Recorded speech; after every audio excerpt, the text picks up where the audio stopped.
Hello, hi, my name is Jared, aka Prosperity42, and I'd like to welcome you to another episode of Walking and Talking, wherein myself and some other Blizzard nerd are going to do a little bit of walking and a whole lot of talking. I'm joined again today by the infamous Whoop for another discussion. He's here. There he is. There he is. He's in here. Stuck. Close enough. Hello. Hello. How are you doing today? Good. It's that's got to wear down on your knees after a while, you know. I'm a warrior. Every day is leg day. You don't have kneecaps anymore. No, it's just armor plating in my skin.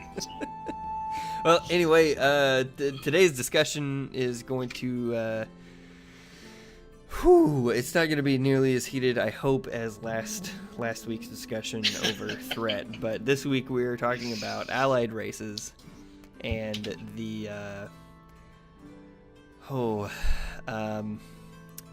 it's gonna get rough. Well, it's a more lighthearted topic. I mean, it's not, Yeah, it's not breaking the game. It's not a numbers system discussion. This is a subjectively lighthearted. So that's fine. But yeah, we're gonna go ahead and get on walking, and we should go this way. Okay. I don't even know where we're going, but that's part of the charm of the show. We'll go to Iron Forge, take the tram, and then pick somewhere else. But anyway, allied races. Allied races. Are they good? Are they bad? Are they neither? We'll find out at the end of this episode. But first, you'll hear it here first. Right. The definitive decision on allied races. Right. No. So first things first. Are there too many elves? Do we have too many elves available as playable races currently in the game? Because I certainly think yes, absolutely, there are too many elves. I'm interested to see your thoughts, because you used to be a elf purist, and elves were I used to be an elf purist. I've broadened my horizons a bit, but just a bit. When it comes to elves, specifically in WoW, right? There are so many elves that all came from one group of elves. Right. So when you're talking about are there too many elves playable? Yes, but that answer is only yes because there are just too many elves, period. I think there are four different elf races that are playable. We got night elves, we got the Suramar crack elves, we have void elves, which are like double crack elves, and then like half crack elves and the blood elves they were on the fell crack and then kind of like weaned themselves off of it a little bit. Blood elves are crack elves. Void elves are like meth elves. Okay. And then Suramar people are heroin elves. Okay. They're all druggies. That's the point. Getting dark real quick in this all episode. Druggies. But anyway, there are too many. But they're all, with the exception of Suramar, because Suramar, it has existed this whole time as its own in a bubble, kind of like Pandaria, where they're just in a bubble and that's all it was. But when it comes to blood elves and void elves, and spoiler, high elves, we're talking splinter groups of people here. There's too many elves in general in the whole mythos. I agree. And that's something that, story-wise, all of the elf races, all the elf sub-races, they make sense. They make, they have their place in the story. Yeah. But there are entirely too many elves, and that brings me to my next point, which part of the reason there are too many elves, two of them have been introduced. 2 of the races that we can play as were introduced as allied races. So that kind of begs the question: were allied races the right choice? And well, the right choice. I'll say it this way: there isn't a singular right choice. There's just different options, but the difference between the options is the thing, because between traditionally introduced new playable races, mechanically, they're only different because they have a different page on character creation, and they start at level 20. That's the only difference. Pandaren are neutral, so they have their own starting zone, but at the end of the day, they're still a regular race. But not even that, in terms of their racials, because allied races have full-blown unique racials. Yeah, some of them are overpowered. And the only difference between a newly introduced race and an allied race would be an allied race that shares a skeleton with an existing playable race. Yeah. At least at the current time, because, And the reason I bring that question up is because there's an opportunity for Blizzard to either make the allied race system glorious or to make it overly complicated and just muddy up already murky waters with just introducing an insane amount of playable races. Because right now, as it stands, we already have 3 playable races. Well, currently there are only 2 playable right now as of the recording of this video, but we'll have 3 by the time Battle for Azeroth launches. And we know that there is most likely going to be another race for each faction introduced by the end of the expansion, which will put both factions at a grand total of, I think, 1, 2, 3, 4, 5, 6, 7, 8, 9, 10 different playable race options. And that's outrageous. That's a lot. It's absolutely outrageous. My line of thinking with it, because and I think we're going to get to this later too, but I don't feel like there could be too many, quote unquote, at least from Blizzard's perspective. But at the same time, what's the difference between an allied race and a non-allied race?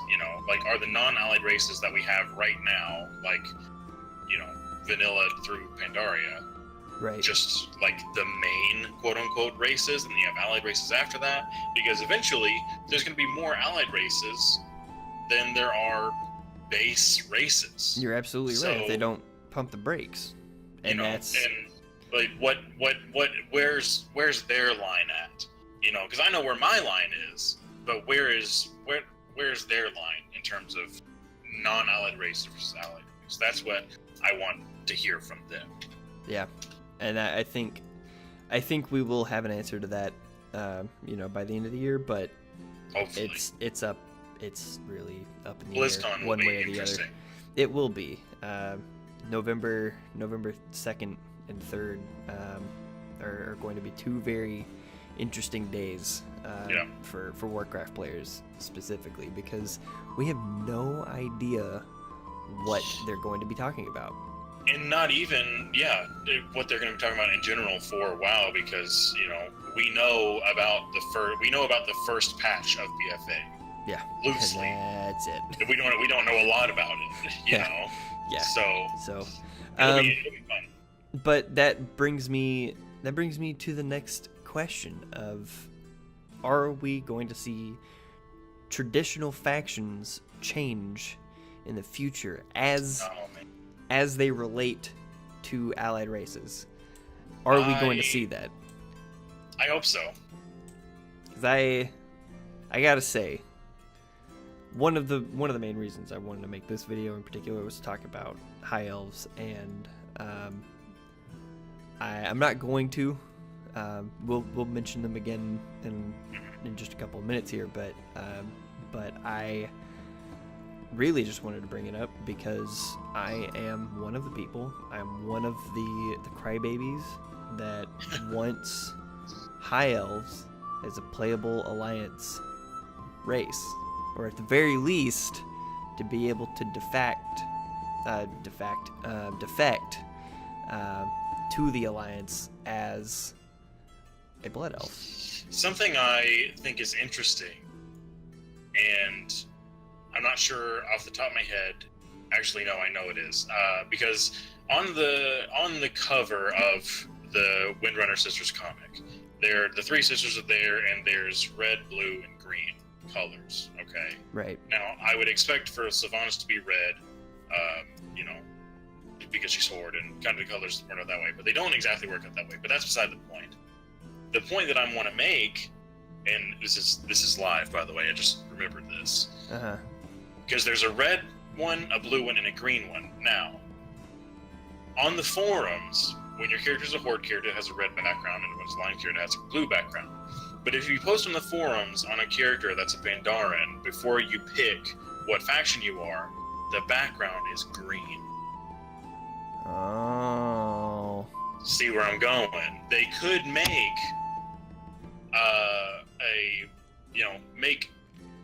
neutral races like Pandaren its own thing, where, on the character creation, they have the blue on the left, red on the right, and in the middle, a green one that has Pandaren and possibly High Elves and more races in the future. That could go, if you pick a High Elf, say, theoretically, if they have High Elves, you may want to go to the Alliance because that's where your allegiances have previously lied. Right. But you might want to maybe the Blood Elves accept them back into Silvermoon, and they work on curing the Blood Elves of their addictions. Right. That's where my brain goes. I don't know if that's intentional or what. They could have picked any color on the cover of that comic, but they picked green. That's the $1 million question here. Yeah. Are we going to see a new race, or not? We know we're gonna get new races. Are we going to see a third option for players in the World of Warcraft? I think it's the right direction to go. I think it is. I agree. And that brings us to probably the best question that we have in the notes here. Does faction loyalty matter in the face of race loyalty? Well, it depends on... Because the answer to this question will change depending on the kind of player you are. Because if you're the kind of player that doesn't care about, which we're not in this group, but right. If you're the type of character that doesn't care about story or lore or hardly knows it, doesn't care to know it, and they're just looking at mechanics and what class does the most DPS or what race does the most DPS for this class, and you pick that choice, right? That decision, that question is shallower and shallower as expansions go on, which is good, but still people look for that. What is the best race? What's the best Horde race for Warrior? What's the best Alliance race for, X? Right. But the other players, like us, are, we've been Alliance the whole time. And right. We have, over years, we've met friends that are Horde, and we play Horde for a little bit, but it never works out, and we always end up back on the Alliance. Oh, that's my phone. It's true. So, when it comes to us, and there's players like that are on the Horde too, obviously, and that this is something that they've pushed, they being Blizzard, is faction loyalty. Last BlizzCons ago, they did big for the Horde, for the Alliance, yelling, and they always ask, where's the Alliance? Where's the Horde? Like, in the crowd, So it exists for them. Not a silence, though. But, Yeah. Am I a human player, or am I an Alliance player? Or am I a Tauren player, or am I a Horde player? That's the question. That has always been the question. Pretty much every BlizzCon, they come out right out the gate screaming, show me who's Alliance, and it inevitably is less obnoxious than the Horde's answer to their side of that question. But that remains is that's like the core of Warcraft. Yeah. Arguably is the Alliance War. Orcs versus humans. That is the base of the game. It was exactly that from day one, and I think that they could possibly come to terms with the way that they're taking the story. They could come to terms, especially after having an expansion that is billed as the ultimate showdown between Alliance and Horde. Right. We could very well see not an end to the Alliance War, but to a lessening. We could see the emphasis of it be diminished just a little bit, and focus more on people going in and telling their own stories. Right. And they've had the opportunity. Right. And they've had opportunities to do this in the past. I mean, Pandaria was one. Mm-hmm. Legion was a big one. I mean, it's like the Khadgar meme that popped up a little while ago, where we literally save the universe and defeat Sargeras, but then we immediately start fighting each other again. It's just like, what's the point? Especially after like class halls, because you have people from Horde and Alliance in your class hall. Not even just because it mechanically has to be that way, but I mean, there's NPCs in both halls. Go the long way around. But I mean, there's NPCs in each class hall that are each faction. It's not just players because it's a necessity. So they definitely had an opportunity to blur the lines between the factions, but I think the reason they've been so hesitant on that is because it's red versus blue. It's the whole kind of, people have their whole identity in being Alliance, for example. Right. So the second they say they take away all faction lines and you can have an orc playing an Alliance on the Alliance, the second people see that, I mean, you think the forums are a shit show. You think that now. Taliesin definitely thinks the forums are a shit show now. It's not. It doesn't hold a candle to what it would be the second a friendly orc steps foot into the Alliance, into Stormwind, or a human steps foot into Orgrimmar. With a green tag. Yeah, it wouldn't go over well at all. But I want it, and I think people do want it, but there's always more people that don't want something. Right. And that's not to say that it's not just going to be the vocal minority. It is pretty much like the vast majority of people don't want something like that. People are very steadfast in their ways with Warcraft, specifically with Warcraft, because it's been such an institution. They've nursed the Alliance pride, the Horde pride for so long that to break that would be so weird. Heresy. Which I think, I mean, it would be. Which I think, like we said earlier, to have a third, not to have Horde humans or Alliance orcs, but to have a third thing with Pandaren and High Elves and who knows what else that's green in the middle, that might be the best compromise for this discussion.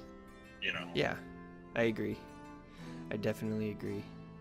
But that brings us to kind of the last. Speaking of the last question, when will there be too many playable options in the game to justify the current leveling system? And this is a part of the discussion that doesn't really necessarily have to do with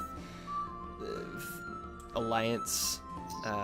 Or allied races, allied races specifically, but just with how many options that there are and possibly will be, because basically the way that things have gone for the last, for the like literally every expansion. We've gotten either a class or a race. In one expansion, we got both, but they kind of they did a thing that made it okay, in that it was only one race and you pick which side you want to go to. Right. But that, I mean, it's still, we got a race and a class in the same expansion. The only, actually, no, Warlords was the only expansion to be released that there was not either a new race or a new class introduced. Right. And which they're making up for with allied races, because yes. their main thing that they've said about allied races is that they're no longer tied to expansion releases. They can do them whenever. Yeah. So they'll literally drop them in the middle of an expansion, and it's perfectly right. fine. I mean, they have to do something narratively with it, and it has to be, they want it to make sense, but they're not completely tied down. But I do think that there is a problem. They're going to approach critical mass, and they're already approaching, and it's just a matter of time now at this point where people are going to have so many options that they're going to be disincentivized to play the game, because right now your options are start an allied race and go from 20 to 60, because let's be real, that's the only hard leveling part of getting a character up to max level right now, is getting from 1 to 60, because everyone's done it a million times, and it's a little bit better with the current leveling system, but doesn't really work when it comes to, I have a bit of a cynical view on this question. When it comes to, are there too many, or how many is too many, right? Taking into account the amount of time it takes to cap a character, and that kind of thing. I mean, I'm all for, I'd honestly add as many as you want. As long as it makes sense to the story, and in the case of like High Mountain Torrent, you see them the whole expansion, and it's like, oh, this is cool. I wonder what it'd be like if I could have antlers on my Torrent instead of horns. Well, here you go, you have it. Why?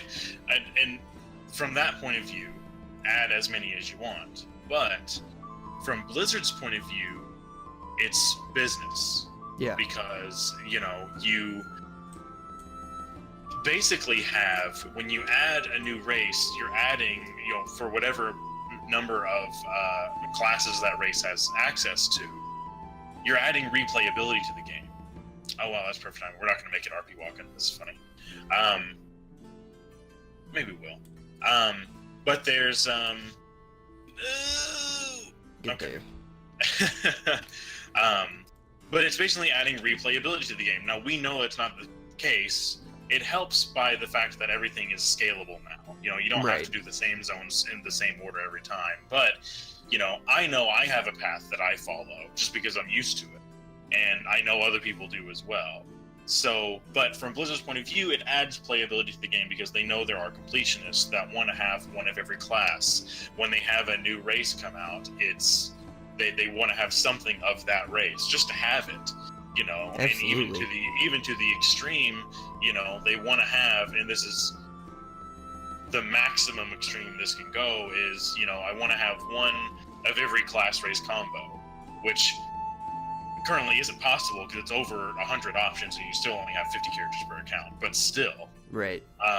That kind of goes to my next point, where it, in a way, is incentivizing like character services, because if you want to have a max level of every class, but you don't want to level for the 67th time, right? Just buy a boost. It's there.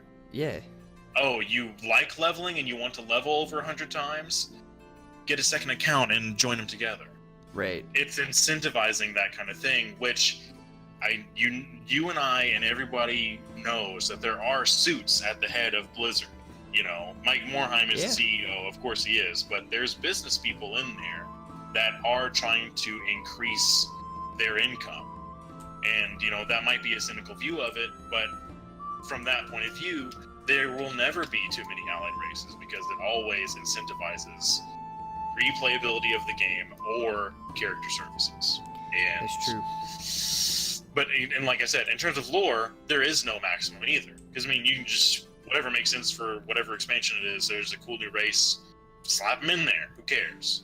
You know. Yeah, but that's just how it is. But looking at the things from the gameplay perspective, there's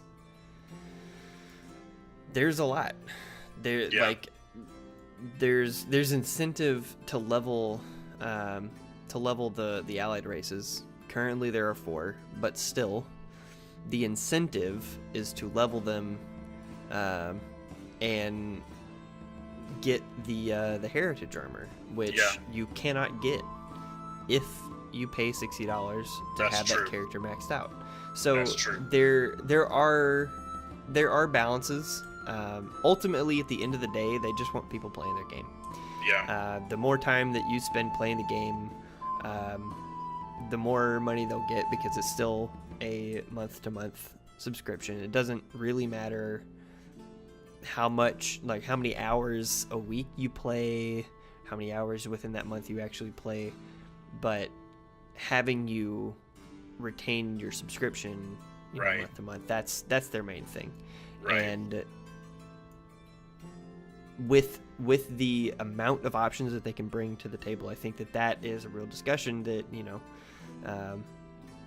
that they need to be wary of, because there is a real opportunity for them to go overboard with it and to burn players out completely from the game by saying, hey, here's these awesome things, but you have massive time sinks that you have to complete in order to get the end goal that you want with this, whatever it is, whether it's armor, whether they give a new race that's got like a specific mount, whether there's an achievement to say unlock the new the unveiled night elf armor that we saw drop on the beta, that was data mined from the beta.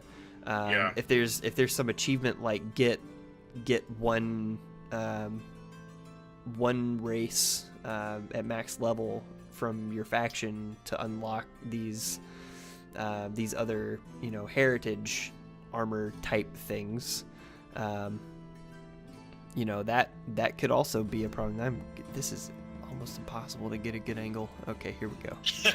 All right, but the point still is there that, I mean, having incentives to play the game is great. Mm-hmm. Having incentives to pay more for the same game that everyone else is getting is bad. Because for as many players as there are that want to have, say, one of every class, there's players like you and I who really just want to have one main. Mm-hmm. We just want to have one class, one character that we like enough that we want to see every angle of the game with. So for that, like, I have no interest in leveling my Lightforged Draenei. I've made one and I think it's cool. Am I going to level it? Probably not. No. It's something for a player like me. It's something to do when I am out of things to do.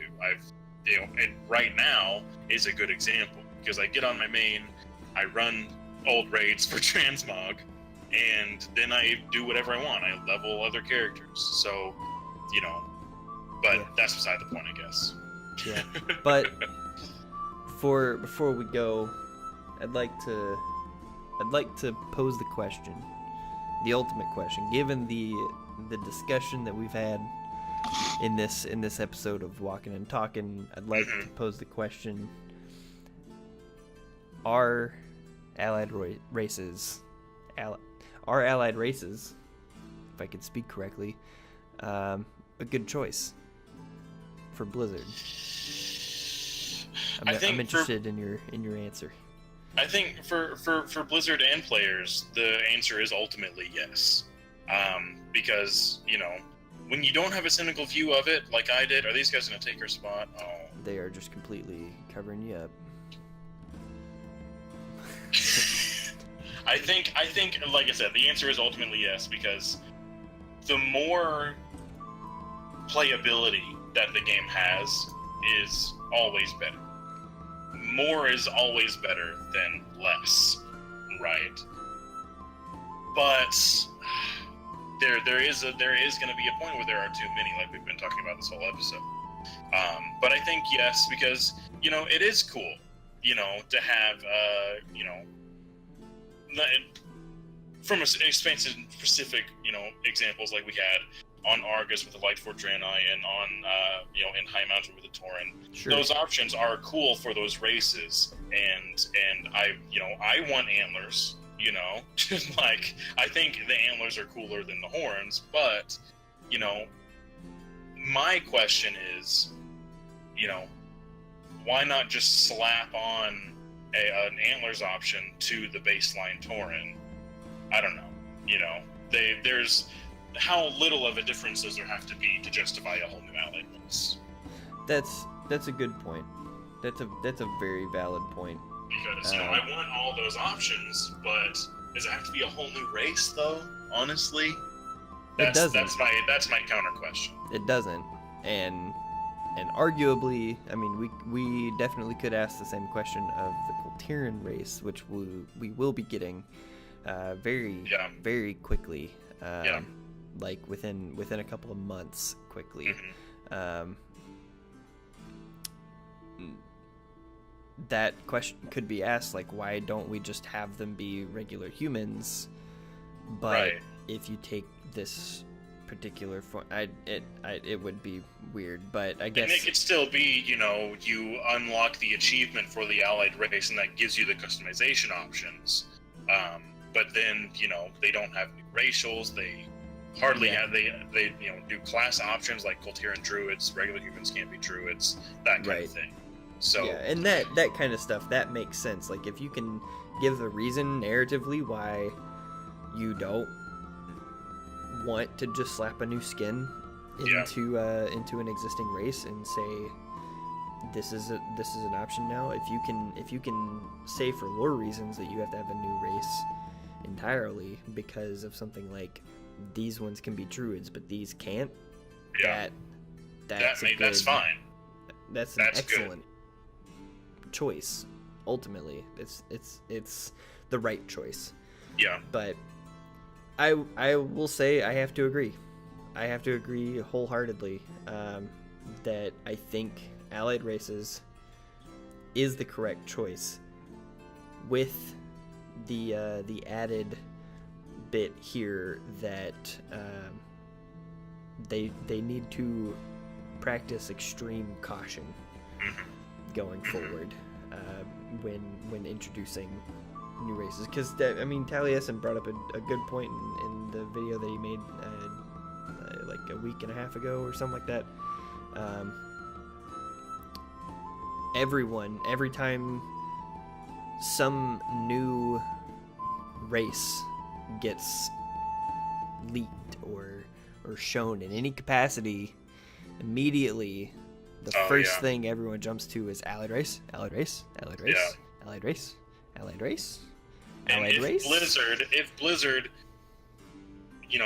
does that, where all the people that are crying allied race are literally everything. If they get what they want, that will very quickly reach too many.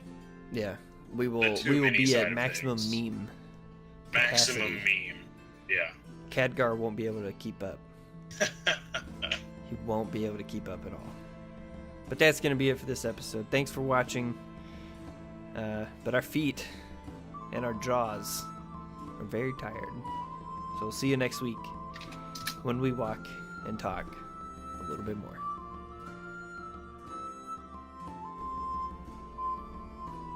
Oh, hello there. Welcome to the end card. If you'd like to see more, please feel free to hit the subscribe button and the little bell notification icon next to it. Apparently that helps. So yeah, go ahead and hit those. Do the right thing.